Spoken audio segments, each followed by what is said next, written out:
Hello, ഇന്ന് പാറുവിൻ്റെ മോഹിനിയാട്ടത്തിൻ്റെ അരങ്ങേറ്റം കേട്ടോ. മോഹിനിയാട്ടം മാത്രമല്ല, ഭരതനാട്യം ഉണ്ട് കേട്ടോ. അപ്പം ഞങ്ങൾ രാവിലെ ചെന്നു.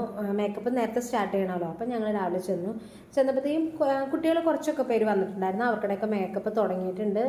അങ്ങനെ മേക്കപ്പിന് അവളെത്തി. മേക്കപ്പൊക്കെ കഴിഞ്ഞപ്പോഴത്തേക്കും നല്ല ഭംഗിയില്ലേ കാണാൻ. എനിക്കിഷ്ടമായി കേട്ടോ. നിങ്ങൾക്ക് ഇഷ്ടപ്പെടുകയാണെങ്കിൽ കമൻറ്റ് ചെയ്യണേ. പിന്നെ ടീച്ചർക്ക് ദക്ഷിണയൊക്കെ കൊടുത്ത് ഞങ്ങൾ നേരെ അമ്പലത്തിലേക്ക് ചെന്നു. അമ്പലത്തിൽ ചെന്നപ്പോഴത്തേക്കും എൻ്റെ അനിയത്തിയൊക്കെ വന്നിട്ടുണ്ടായിരുന്നു കേട്ടോ. അപ്പോൾ പിന്നെ അവളായിട്ട് ഫോട്ടോസ് എല്ലാം എടുത്തു. പിന്നെ ഡാൻസ് സ്റ്റാർട്ട് ചെയ്തു. ഡാൻസ് ഭരതനാട്യമാണ് ആദ്യം തുടങ്ങിയത്. അത് കഴിഞ്ഞപ്പോഴത്തേക്കും മോഹിനിയാട്ടം തുടങ്ങി. മോഹിനിയാട്ടം കഴിഞ്ഞപ്പോഴത്തേക്കും പാറുവിന് ആവശ്യതയായി. കാലുവേദന, വിശപ്പ്, ദാഹം ഒക്കെ കൂടി എനിക്ക് സ്വൈര്യം തന്നിട്ടില്ല. അപ്പോൾ ഞാൻ പറഞ്ഞു, നീ പോയി നിൻ്റെ കോസ്റ്റ്യൂം മാറിയിട്ട് വാന്നും പറഞ്ഞ് അവളെ പറഞ്ഞു വിട്ടുന്നപ്പോഴത്തേക്കും എഴുന്നള്ളിപ്പ് തുടങ്ങിയായിരുന്നു. അപ്പോൾ പിന്നെ അവിടെ പോയി അവിടെ നിന്ന് കുറച്ച് ഫോട്ടോസ് എടുത്ത് ഞങ്ങൾ തിരിച്ചു വന്നപ്പോഴത്തേക്കും പാറ റെഡിയൊക്കെ കഴിഞ്ഞ് വന്നു.